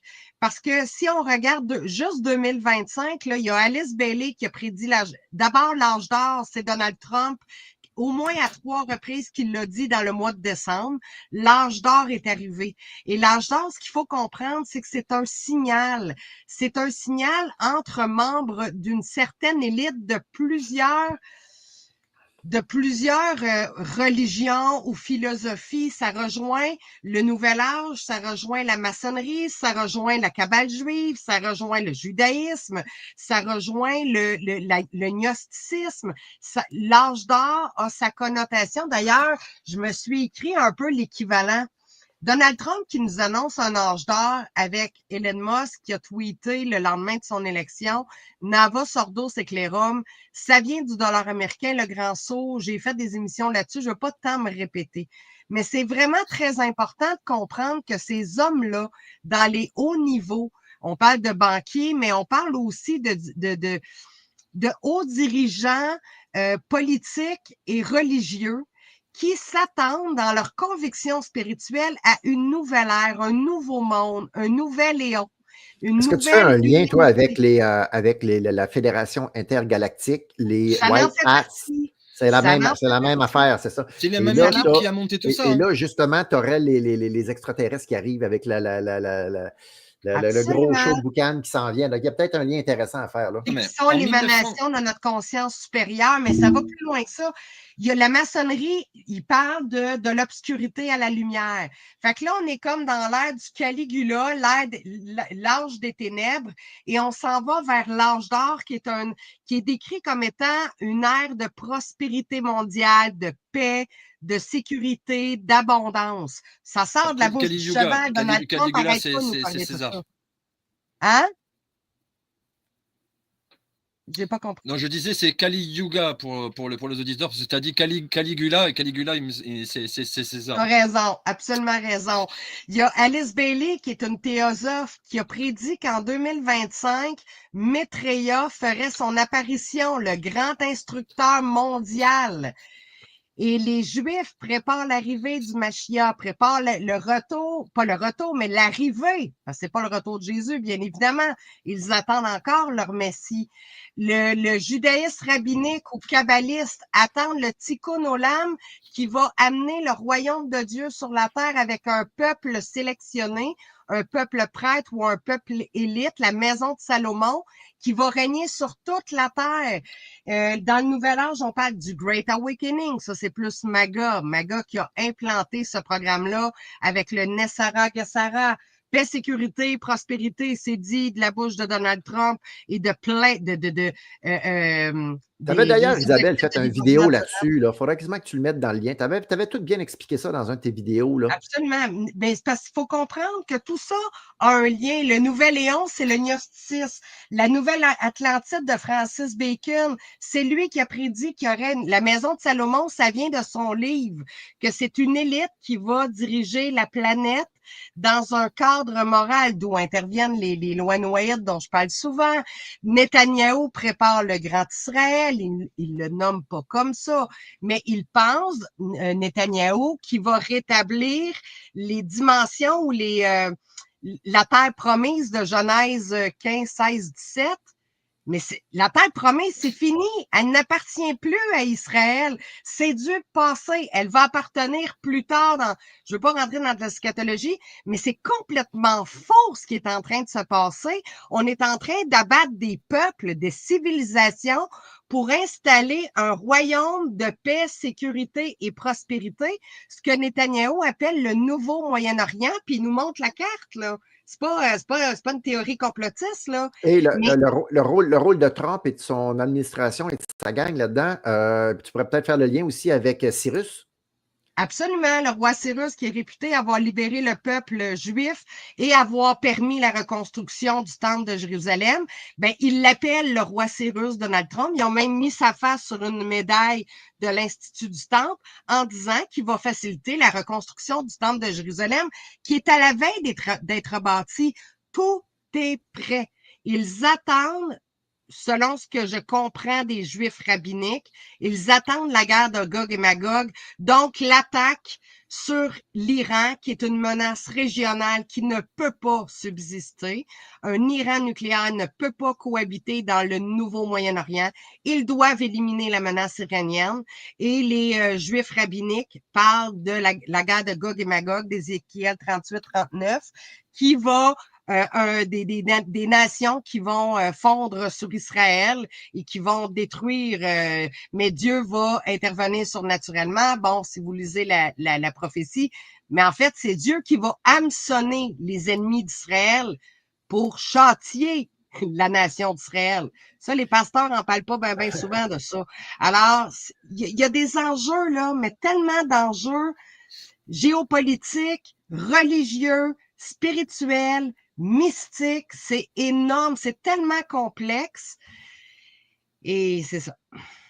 Est-ce que tu crois, Joe et Isabelle, on voit The Hills a publié un article là-dessus, qui ont publié aussi je ne me rappelle plus du nom, mais un démocrate, un sénateur démocrate en août qui disait qu'il allait fomenter la destitution, qu'il allait empêcher, en invoquant le 14e amendement, l'article 3 du 14e amendement, pour empêcher l'investiture de Donald Trump et qui se préparait même à une guerre civile. The Hills a parlé de ça hier. Là.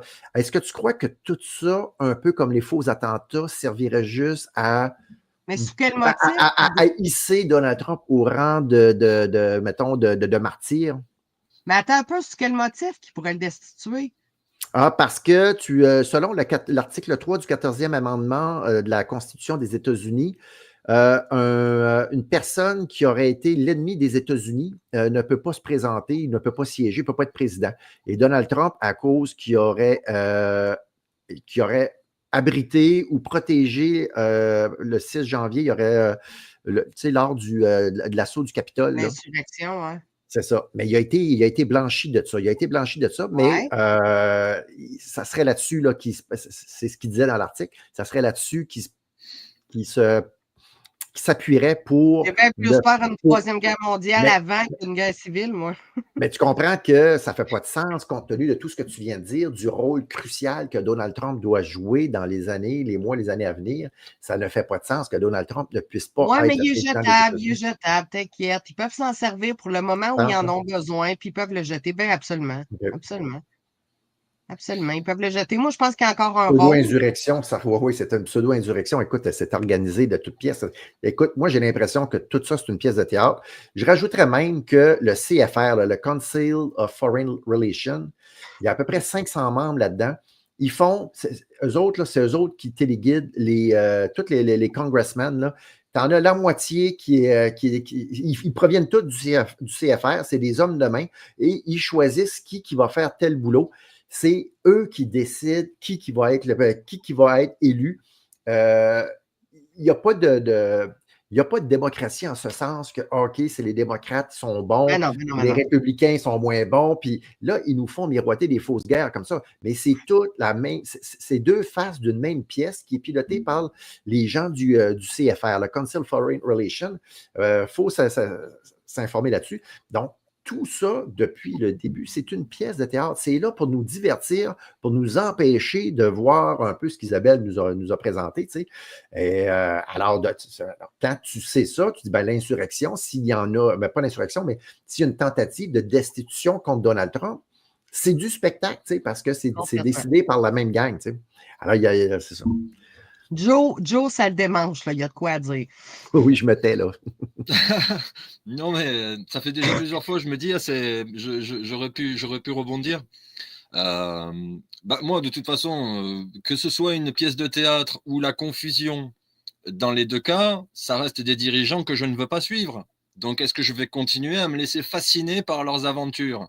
Parce que c'est bon, à un moment donné, il faut éteindre le jeu politique comme on éteint Netflix ou la télévision.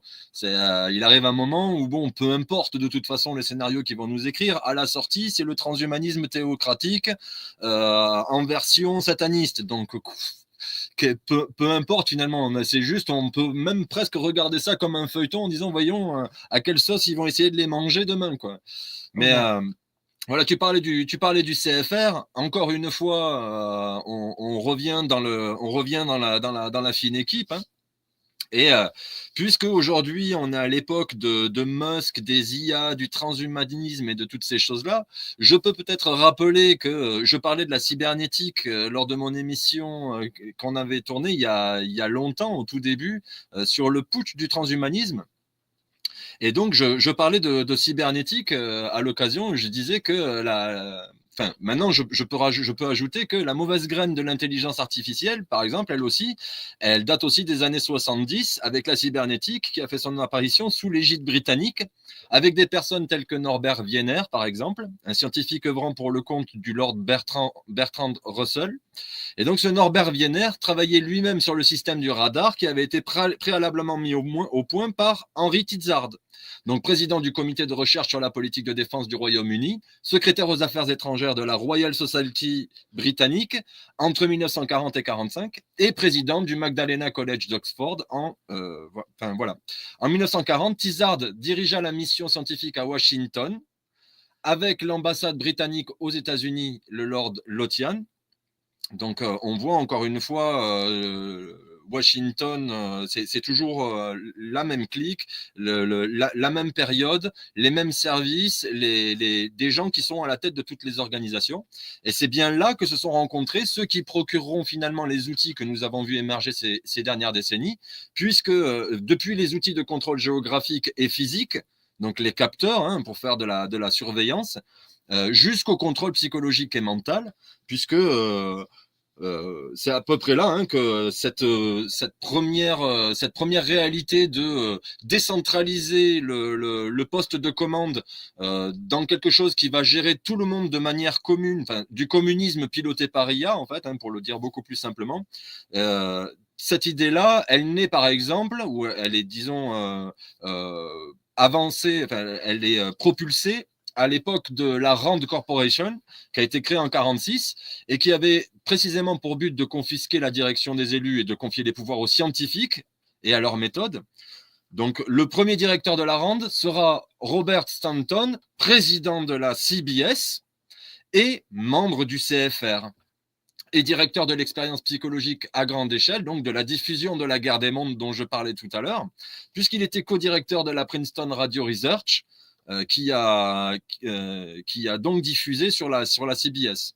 Et donc, pour moi, on est encore dans le même monde. On parle CFR, on parle CIA, on parle NASA, on parle de toute façon, tous les projets sont tous à la confluence de ce qu'on dénonce, de ce que toutes les personnes de notre, j'ai envie de dire, de notre espèce, c'est-à-dire à dénoncer les complots.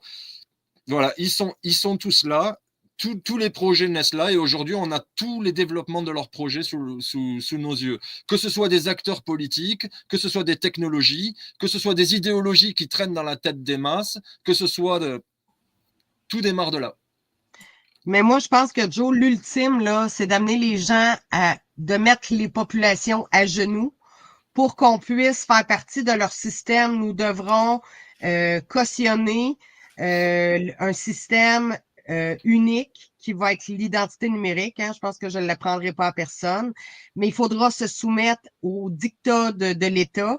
Mais pour en arriver à nous faire accepter ça par la force, ils vont se servir d'un polytraumatisme. Et c'est là, je pense, que le phénomène OVNI, la guerre civile, la Troisième Guerre mondiale, déjà même la polarité qu'on a à l'intérieur de nos propres familles, il y a de la division partout entre amis. Même moi, je suis chrétienne, même entre frères chrétiens, on arrive des fois difficilement à s'entendre.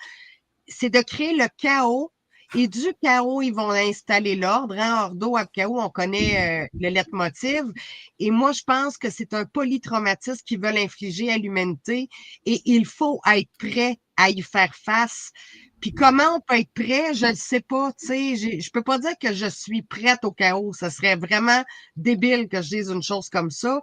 Mais de me préparer psychologiquement à perdre ma maison, à perdre mon confort, à vivre dans une anxiété qui est à peu près permanente, mais en contrepartie d'avoir la foi totale et absolue.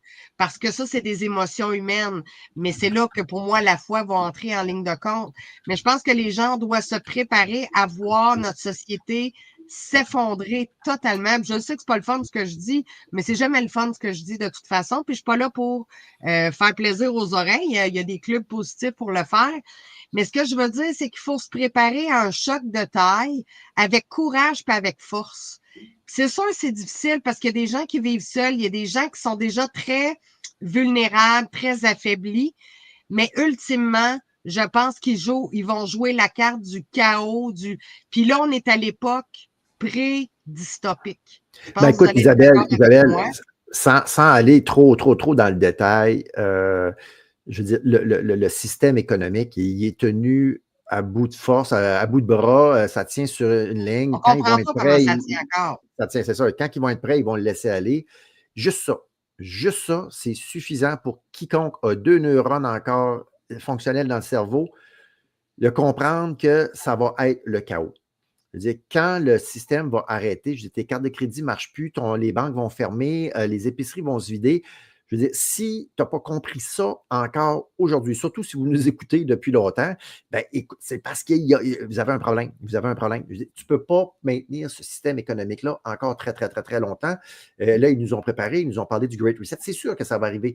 C'est certain. Je ne sais pas comment, je ne sais pas quand, je ne sais pas exactement tous les soubresauts que ça va faire, mais ça ne va pas nécessairement être joyeux pour tout le monde. Moi, ma façon de voir ça pour 2025, pour les autres, ça va être la question de la fin. On va faire un petit tour de table. Oui, puis après ça, je veux juste, tu m'avais parlé du virus, de la grippe aviaire. Je vais vous en parler 2 petites secondes après. Là. Oui, absolument. Mais moi, je pense qu'il faut juste faut arrêter de vouloir de regarder le système dans lequel on évolue là, comme étant quelque chose qu'on est en train de perdre, puis qu'il faut essayer de rafistoler, puis de rapiécer le système de justice. On va finir par travailler, puis on va être capable de convaincre la justice que c'est nous qui avions raison. Le système, il faut arrêter de penser comme ça. Le système, il faut le voir comme s'il vivait sur du temps emprunté. Il était mort. Puis, c'est une bonne chose qu'il soit mort, le système, parce qu'il faut rebâtir sur ces ruines-là. Et je le dis souvent, c'est comme un alcoolique. L'alcoolique, il faut qu'il frappe le fond du baril. Puis, nous, en tant que société, je crois qu'on a besoin de frapper le fond du baril pour que plus jamais on puisse dire qu'on va remettre notre souveraineté dans les mains de quelqu'un d'autre que nous-mêmes. Et la résilience, c'est d'arrêter de se battre. Alors, c'est d'arrêter de se battre. Puis ceux qui sont croyants, là, puis qui sont spirituels, puis qui disent vive Jésus, Jésus va me sauver, là, ben, dites-vous là, que ce qui arrive, c'est la volonté de Dieu. Et essayer de sauver un système comme ça, c'est d'aller contre la volonté de Dieu, si tu veux. Alors, si ça se produit, c'est parce que Dieu le veut. Alors, à ce moment-là, mettez ça dans votre tête, retirez-vous du système. Puis l'une des meilleures façons de le faire, à mon avis, c'est de cultiver son indépendance envers les sociétés d'État, envers l'argent, envers la nourriture, envers les transports, envers l'énergie. Puis ça ne se fait pas en criant ciseaux. On en parle, il y a beaucoup d'émissions sur cette chaîne-là qui ont été faites, qui ont été dédiées à ça. Puis il n'y a personne qui est 100% totalement autonome, mais quand ça va se mettre en place, à la gang, ceux qui auront cette vision-là, on va se mettre ensemble puis on va y parvenir. C'est certain qu'on va y parvenir. Mais alors, à ce moment-là, moi, quand je vois ce système-là tomber, ça ne me dérange pas, moi. Ça ne me dérange pas, je suis prêt. J'attends juste que ça arrive. Là. Je suis juste surpris que ce n'est pas encore arrivé. Joe? Je suis tout à fait d'accord avec ça. Tout à fait d'accord avec ça. Après, pour parler de 2025, pour faire des prévisions, bon, moi je suis pas Madame Soleil. Je sais pas si vous avez connu, vous, au Canada, Madame Soleil. On avait une Jojo Savard, nous autres. Oui, nous autres, c'est Madame Soleil, c'était les prévisions météo, j'imagine? Non, c'était de la voyance. C'est ça, vraiment, Jojo. Nous, c'était Jojo Savard. de la divination, ce genre de choses, quoi. Enfin, bref, quelque chose de pas Madame très Minou. chrétien. On avait Madame Minou aussi. Ouais. D'accord. Donc, bon, le folklore des années. Bref, moi, je suis pas Madame Soleil, donc je préfère pas trop faire de pronostics. Mais disons qu'on connaît certains scénarios qui ont été travaillés en laboratoire, enfin, en laboratoire scientifique, psychologique, en cellule de crise de pseudo-chefs d'État. Puisque maintenant on peut parler d'eux comme ça, hein, comme les pseudo-juifs sont pas des juifs de mon point de vue, les chefs d'État sont pas des vrais chefs d'État, hein, ce sont des pseudos. Eh bien, on peut s'attendre à diverses possibilités. Donc, effectivement, l'arrivée d'un Messie, d'un Sauveur, d'un tout ce que vous voulez, que ce soit en la figure de quelqu'un qu'on connaît déjà ou dans la figure d'un nouvel arrivant. Hein, ça peut être l'un ou l'autre. Si jamais vous voyez des extraterrestres arriver et qu'on commence à vous dire on va réunir toute l'humanité sous une seule bannière, parce que c'est l'occasion ou jamais, comme avait dit Reagan, j'ai 2 citations à vous dire. Donc, on a le patron de la CIA, Walter Bedell Smith, qui a écrit au directeur du nouveau conseil de stratégie psychologique de la CIA en 1952 et qui lui a dit, je cite, « Je transmets aujourd'hui au Conseil de sécurité nationale une proposition dans laquelle il est conclu que les problèmes liés aux objets volants non identifiés semblent avoir des implications pour la guerre psychologique ainsi que pour le renseignement et les opérations. Je propose que nous discutions lors d'une prochaine réunion du Conseil d'administration de l'utilisation offensive et défensive possible de ces phénomènes à des fins de guerre psychologique. » Deuxième citation, le docteur Léon Davidson. Donc là, la première, elle est de 52. Deuxième citation, le docteur Léon Davidson, un ingénieur chimiste du projet Manhattan, donc c'est pas un dos de pique, qui est devenu enquêteur sur les ovnis pendant la guerre froide. En 1959, il a écrit un essai intitulé CIA plus ECM égale OVNI, comment provoquer un signalement radar, dans lequel il déclarait « Je soutiens que depuis 1951, la CIA a provoqué ou sponsorisé des observations de soucoupes volantes pour ses propres besoins. Par une manipulation psychologique astucieuse, une série d'événements normaux a été présentée comme une preuve tout à fait convaincante de l'existence d'ovnis extraterrestres. » Donc ça, c'est pour tout ce qui concerne Bluebeam. Maintenant, ceux qui embarquent là-dedans sans se poser de questions, vous êtes prévenus, vous avez les éléments, chacun se débrouille avec ça. Joe, je te donne l'autre côté. On sait qu'ils sont bons dans les opérations psychologiques, qu'ils prévoient des choses longtemps d'avance.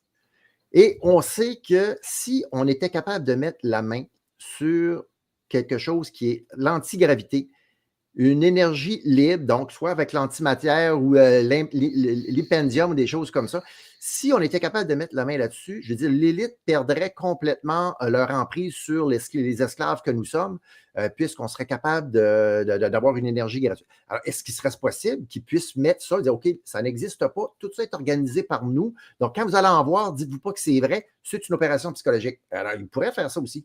Alors, tu comprends qu'on ne s'en sort pas? Oui, mais il y a un souci, c'est que dans un cas, il y a un phénomène extraordinaire dont je n'ai jamais vu la moindre preuve que je devrais prendre comme probable alors que je n'en vois jamais. Je comprends l'idée. Le problème, c'est que moi, pour développer cette idée-là, je ne me base déjà, alors pas du tout sur les mêmes prémices, pas du tout sur les mêmes bases d'analyse, et que j'ai un avis qui est complet, j'ai un avis qui est fini. J'ai fait une boucle pour mon avis. Donc, moi, ma certitude, elle est ancrée sur quelque chose que je peux argumenter. Après, les gens prennent les arguments ou non. Je les ai encore jamais exposés parce que c'était pas vraiment ma volonté au départ de commencer à donner mon avis sur les ovnis à l'antenne. Mais éventuellement, je pourrais peut-être donner des éléments. Je ne sais pas vraiment si c'est intéressant. De mon point de vue, il vaut mieux déjà faire avec ce qu'on connaît de la vie normale et peut-être accepter l'idée que si les soleils engendrent des astres, ce que je crois par exemple, je crois que les astres que nous avons dans le système solaire ne sont pas nés d'explosion, mais sont le fruit d'une croissance qui est naturelle, qui est la croissance des astres autour d'un système. Je pourrais détailler tout ça aussi, mais ça prendrait beaucoup de temps et ce n'est pas le sujet d'aujourd'hui. Évidemment qu'à chaque fois qu'il y a une étoile quelque part, un soleil quelque part, il y a de grandes chances qu'il y ait une planète qui puisse accueillir la vie, puisque ça a l'air d'être la fonction même du soleil, selon la volonté de Dieu de faire vivre l'homme sur les mondes vivants. Ainsi, on peut parler des cieux. Il y a plusieurs ciels. Il y en a partout à chaque fois qu'on va voir un astre. C'est une façon, par exemple, qu'on pourrait avoir de proposer une réponse. Moi, je dis aux gens, réfléchissez-y comme vous voulez. Cependant, pour cette histoire d'OVNI, on a en tout cas sur Terre l'apparition du sujet et tous les développements cinématographiques, scénariques et compagnie, qui, eux, proviennent tous de la même origine. Et avant cette origine-là, il n'y a absolument pas d'équivalent. Donc, partant de là, pour moi, mon avis là-dessus, il est assez fait. C'est que j'ai pas besoin de soupçonner que les elfes existent. Et qu'on me prouve que les elfes n'existent pas d'une certaine manière. Pour moi, j'ai jamais vu d'elfes. Pour moi, c'est un non-sujet. Eh bien, les ovnis, c'est un peu je le traite un petit peu de la même façon, sachant qu'on nous a vraiment menti sur ces affaires-là, Ouais. avec des technologies qui, en plus, aujourd'hui, sont connues, tristement célèbres. Oui, oui, oui. Non, non, ça, c'est sûr. Ça, c'est sûr. Mais c'est quand même un sujet qui est comme, c'est comme l'avortement, ça. C'est comme la peine de mort. Hein, c'est des sujets assez controversés qui ne feront jamais l'unanimité. Il y a des gens qui vont Aussi. devoir. Il y a des gens qui vont devoir vivre l'événement pour le voir. Et puis même encore là, on va être capable de se dire, ce que je vois est-il encore réel? Tu sais, c'est-tu vraiment réel? On ne pourra jamais être sûr puisqu'ils ont la technologie aujourd'hui pour nous confondre à tous les niveaux. Tu sais. Oui, c'est ça. On ne peut pas être sûr de rien. Et le gouvernement du Canada avait sorti un document là, il y a quelques mois où il disait qu'en 2025, plus personne ne pourra jamais être sûr de qu'est-ce qui est vrai et de qu'est-ce qui est faux. Et bien, écoute, c'est tout à fait vrai. C'est sûr que c'est une belle confusion. Ça, en tout cas, on la constate. Ah oui, parce que, écoute, on peut trouver des choses rationnelles pour aller dans tous les côtés, dans toutes les directions, mais on ne sera jamais capable de rien prouver. Alors, pour terminer, parce que ça fait quand même 1h30. Là, parle-nous de la grippe aviaire un peu, ouais, Stéphane, c'est important. Juste, écoute, ça va prendre 5 minutes. La grippe aviaire, c'est pas la première fois qu'on nous a fait le coup. Je pense qu'ils vont avoir beaucoup de difficultés cette fois-ci à embarquer les gens dans cette nouvelle pandémie-là. La grippe aviaire, ce qu'ils nous disent, le taux de mortalité serait entre 20 et 50 %. Bon, ça, c'est dans le pire des cas.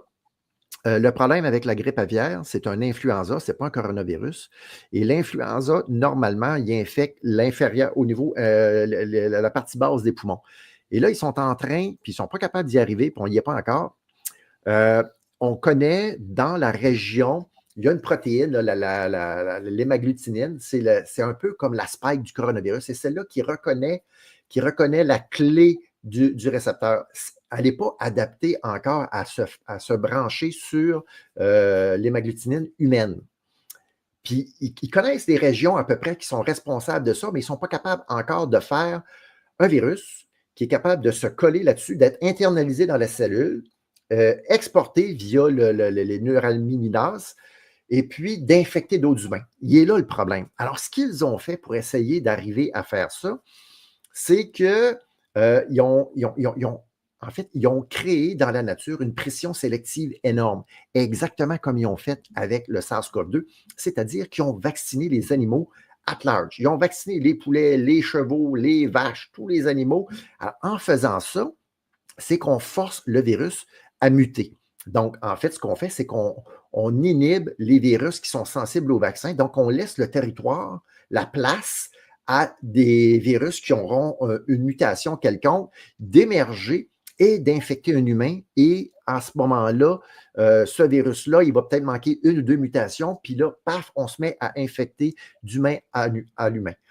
Et si on regarde là, sur Our World in Data, je pense, c'est là-dessus.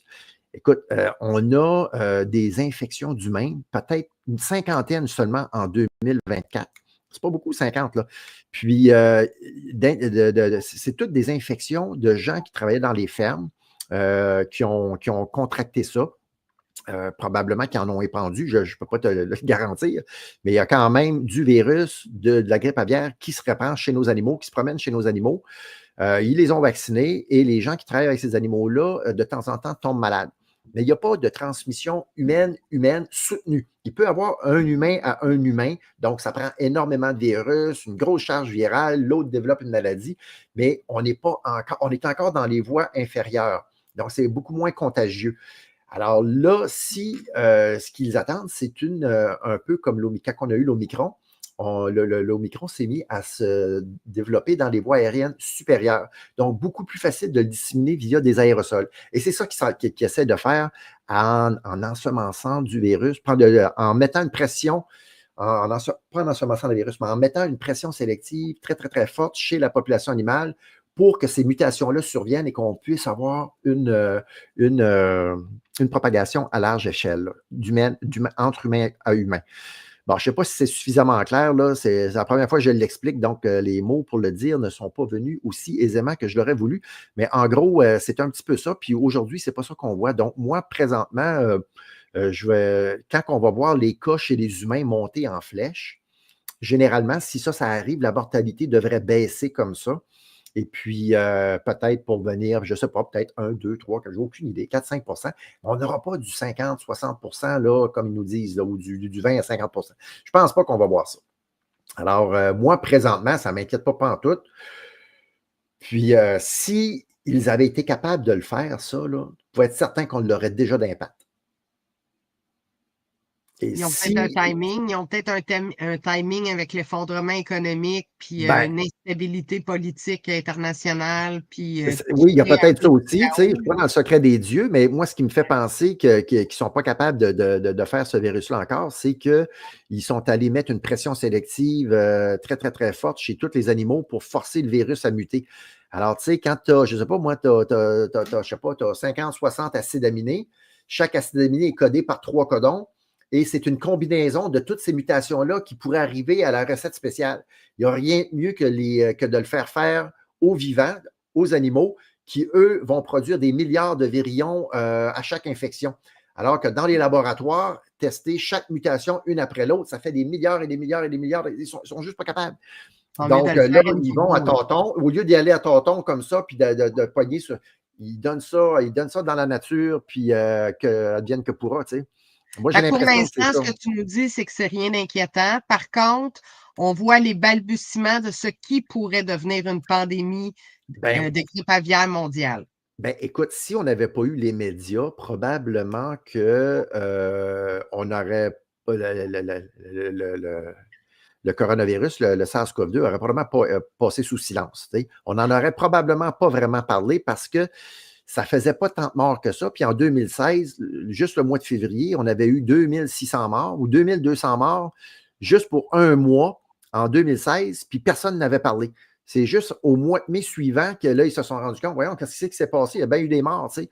Puis c'est là qu'ils ont tout monté, puis qu'ils sont allés voir les écouvillons, les séquences, puis ils disent, OK, c'était une souche spéciale du virus de l'influenza. Ça avait tué 2100 personnes, personne n'avait parlé dans un seul mois. Personne n'avait parlé.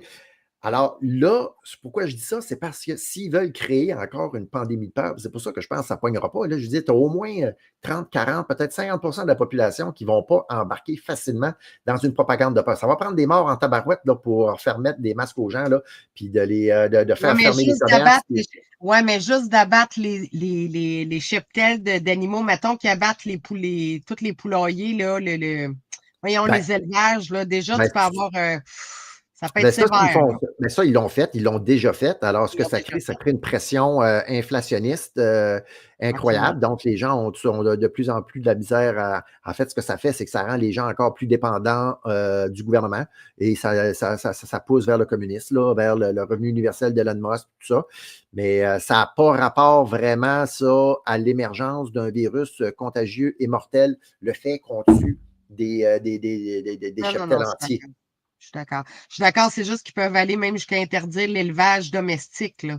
C'est que Ah, tous ben ceux qui ont oui. des petites poules à la maison, ben, tu Ben, n'auras plus le droit. Parce que déjà, tu es ouais, obligé de mettre un toit sur ton c'est- habitacle quand tu héberges des poulets. Mais là, ils pourraient aller jusqu'à interdire l'élevage domestique. Et là, on vient de perdre l'autonomie. je sais pas Là, si tu c'est te là rappelles, que ça nous intéresse, effectivement. dans le temps qu'on travaillait à défricher ensemble, Isabelle, on parlait de ça. C'est qu'au Royaume-Uni, je crois que ça prenait un permis pour avoir des poules, pour avoir de la Hum, nourriture. Il fallait que ta poule soit enregistrée. Et mhm. puis, ils t'obligeaient à avoir un enclos fermé. Puis, tu avais des usines qui allaient tuer tes poules si tu n'étais pas, Ben, dans au les. Québec, Stéphane, t'as pas besoin d'aller bien loin. Au Québec, tu dois t'enregistrer, à moins que tu la jettes sur le marché noir, ta poule. Ouais, Mais si mais tu tu n'as pas la jettes d'unité. dans un couloir, ton nom, ton adresse, puis moi, j'ai un inspecteur qui a débarqué chez nous la première année que j'ai eu des Ah ouais? poules, puis il a rentré, puis il est venu compter mes poules. Comment il a fait pour avoir ton adresse, lui? Ben, parce que quand je suis allée acheter mes poules, j'ai donné mon adresse, mon nom, je ne savais pas. Ben oui, tu le savais, on en a parlé en masse quand on était Après, chez après, monsieur. j'ai compris. La première année, je te rappelle que j'ai fait ça. Oh, OK, Tu comprends? OK. Fait que là, j'ai l'inspecteur qui débarque, puis j'ai pas le choix de le laisser rentrer dans mon poulailler. Puis il est venu compter mes poules. J'étais légal, tout était correct. Mais ils peuvent Ouais, débarquer à c'est ça. n'importe quel moment. Fait que c'est ça. Fait que là, si tu as mettons, des outardes, une volée d'outardes qui peuvent envoyer le fiande contaminé avec le virus de la grippe aviaire, puis là, toi, ta poule, elle n'est pas à l'intérieur, donc elle peut manger ça, se contaminer, Exact. alors que c'est exactement, c'est ça qu'ils cherchent. Ils cherchent justement que les poules, nos cheptels, soient contaminés le plus possible pour essayer d'avoir toutes les combinaisons possibles pour arriver au virus qui va se. Ça, c'est mon hypothèse à moi. Mais Puis peut-être arriver que à tu as raison l'objectif aussi, puis de. qu'ils l'ont déjà, ce virus-là, puis qu'ils attendent juste le moment propice, comme c'était le cas avec le SARS-CoV-2. Hein. Ils ont juste attendu le moment propice pour le lâcher, puis Puis pas rien que ça, Stéphane. Dans les objectifs de développement durable, la viande, ça va être pour les très riches et ça va être occasionnel. Fait qu'il faut pas oublier que le monde de 2030, on mangera pas du steak 3 fois par semaine, là. Ce sera plus possible. Ça va être interdit par la loi. Est-ce que les cheptels vont avoir été éliminés? Je sais pas de quelle façon qu'ils vont ah détruire ouais, ça. Mais c'est même les sûr. animaux domestiques, je m'attends que ça va être interdit avant longtemps, là. Hey boy. Ouais, c'est possible. Incluant les chiens, les chats. Oui, Mais c'est bien bon, possible. Hein? mais là, on peut rentrer, on peut rentrer. C'est dans c'est dans la vidéo qui s'appelle Les prédictions pour 2030 du World Economic Forum, Exactement. où c'était la 7e ou 8e prédiction. Il dirait aller dans le bois, ça sera occasionnel et vous ne mangerez plus de la viande, ça va être La une viande traite occasionnelle. imprimante 3D. C'est ça, avec les imprimantes 3D. Alors, tout ça, c'est ce même vidéo-là qui nous avait dit, ou que le World Economic Forum nous disait que les États-Unis allaient être pas détruits, mais qu'ils ne seraient plus une puissance hégémonique et que ce serait les BRICS qui récolteraient le pivot économique mondial. Alors, c'est le World Economic Forum qui nous dit que les BRICS vont prendre le haut du En pavé 2016, je rappelle. en Je 2016. rappelle.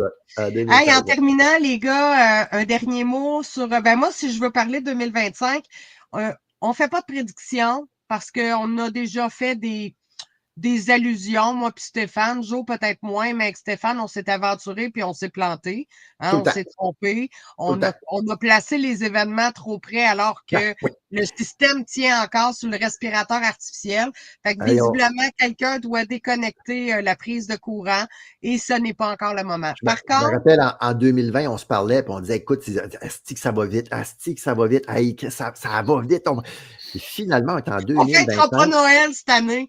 Les épiceries sont encore bien pleines. Les gens ont quand même un peu L'inflation plus est de salée, difficulté par à se exemple. nourrir quand même. Mais je veux dire, tu sais, il n'y a pas de bris il y a Non. l'inflation qui est quand même C'est problématique. grâce à Trump. C'est Ouais. grâce à Ah, Trump. puis C'est sûr. attends, Trump s'en vient chercher le Canada bientôt, là. Puis on comprend pourquoi. Il faut Les gens aussi Mais pensent si, qu'il préciser blague. qu'au Le Québec, on est Canada pour pessimiste. l'hydroélectrique, parce qu'ils ont besoin d'énormément d'électricité pour faire C'est lourd. fonctionner les Ben systèmes de oui, ça Musk. prend des ressources. Donc Puis, l'hydroélectrique au Canada et le solaire au Mexique. Vous inquiétez pas, les deux absolument. pays, ils ont la main dessus, Hey, c'est pour les ressources. Bill Gates vient pas d'acheter des centrales nucléaires, là? Il Ah veut, oui, il y a ça, oui. il veut en installer Il sur s'est la acheté Lune. une centrale pour lui, ouais, Ouais. effectivement. Alors, puis la technocratie prévoit justement, si vous regardez technocratie sur Wikipédia, vous allez voir un petit peu de documentation. Puis le bloc de l'Union nord-américaine fait partie des ambitions des technocrates, dont le grand-père d'Elon Musk se réclame être un croyant de la technocratie Canada, et Elon Musk s'inscrit totalement là-dedans. Et le but est de gérer les ressources naturelles parce que toute l'économie repose sur l'énergie consommée. Donc, le Canada, quand Donald Trump nous dit qu'il va aller chercher le Canada, le Groenland, le canal de Panama, soyez certains qu'il va le faire. Ce n'est pas une blague, il va vraiment aller là.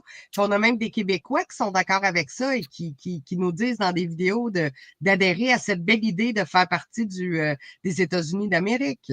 Ben, Mais c'est un piège alléchant, monumental. hein? Quand tu haïs Trudeau pour mourir, tu dis, ah, ben là, puis, tu sais, tu dis, écoute, Trudeau corrompu, Poilievre, c'est du pareil au même. Alors là, tu dis, écoute, on a l'autre côté, pas besoin de payer de passeport, notre argent ne vaut plus rien par rapport à ça, tu vois que les avantages. Alors tu dis, ben, écoute, c'est alléchant, vite de Ça même. reste de politiciens, Stéphane. 60% moins d'impôts si les Canadiens acceptent de devenir le 51e État américain. Est-ce qu'on croit vraiment ça, là? Qu'on va payer 60 000? Ben voyons. Aux États-Unis, en moyenne, c'est 100 000 $ de dette par tête de pipe. Au Canada, c'est à peu près 30 000. Bon. Alors, déjà là, si on va récolter une partie de la dette, écoute, de toute façon, qu'est-ce que tu veux qu'on y fasse? Moi, je trouve que les principaux enjeux qu'on doit regarder au niveau géopolitique, c'est Israël. Israël, pour moi, c'est vraiment notre loupe. On doit avoir une loupe sur tout ce qui se passe avec Israël. J'ai rien contre Israël, là. Soyez clairs, mon point n'est pas là.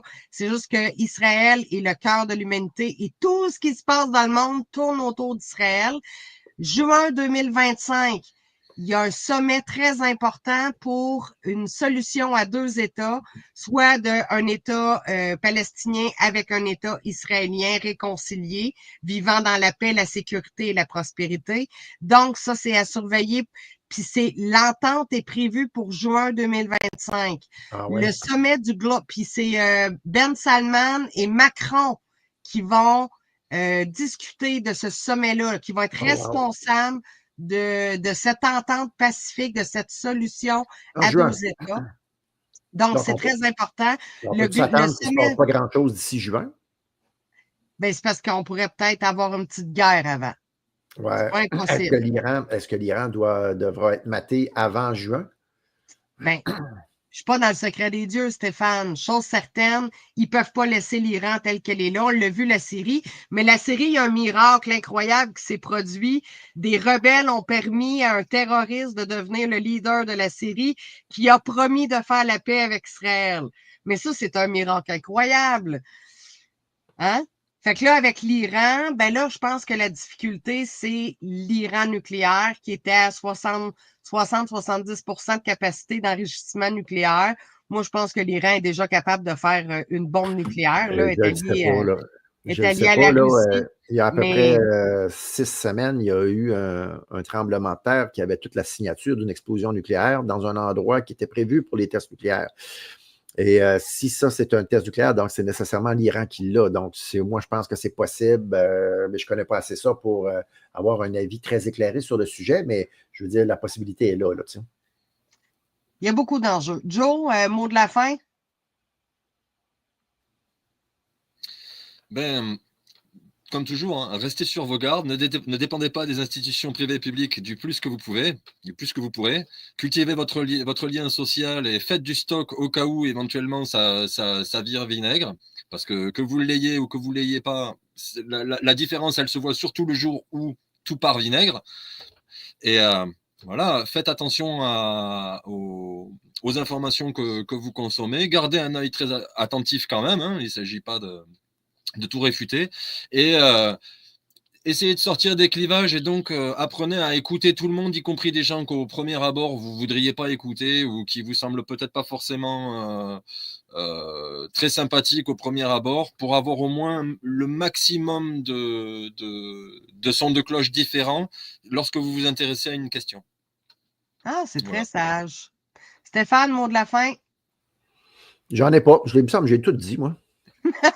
J'ai tout dit, j'avais à dire. Tu vois que tu avais un message pour la fin. Hey, est-ce que vous me croyez que Stéphane, en début, juste avant de rentrer en onde, me dit « J'ai rien à dire, moi. J'ai rien à dire, moi. » Il dit ça tous les fois.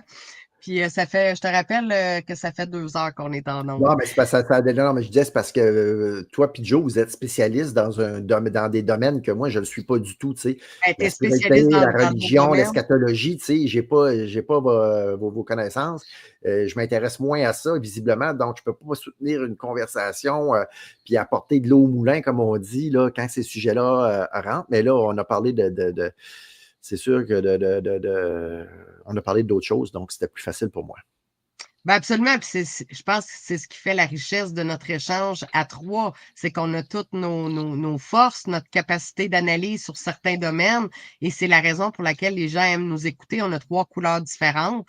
C'est ça que les gens aiment entendre de nous. Alors, écoute. Demain soir, pas demain soir, mais pendant cette semaine vers 8 heures, checkez ça. Je vais vous présenter les 7 hypothèses derrière la folie des UAP là, qui est aux États-Unis présentement. Écoute, il y en a même qui disent que le New Jersey est en train de se vider de sa population tellement la panique est poignée. Mais je vous rassure, c'est pas si vrai que ça. Il y a vraiment du monde qui part, mais pas tant que ça. C'est pas pour se vider. Peut-être Okay. couple de centaines de personnes qui partent. Mais ça fait qu'on va faire le point là-dessus pas demain. Non, mais moi, parfait, je veux enregistrer le vidéo demain, ouais. Parfait, je vais te faire ta jaquette. Puis je te rappelle, Stéphane, que tu as 7 livres à perdre parce que tu as trop mangé de sucre dans le temps des fêtes. Ouais, OK, 7 livres. 7 livres, mais c'est ça que tu me dis. 7 livres. La dernière fois, c'était à 13 grammes. Là, tu es dans 7 livres. C'est sérieux, ton affaire. 7 livres, très vrai. C'est une grosse Hey, différence. salut tout le monde. On désespère pas, on reste joyeux. Je pense que vous avez 3 personnes qui vous parlent d'Apocalypse depuis 4 ans.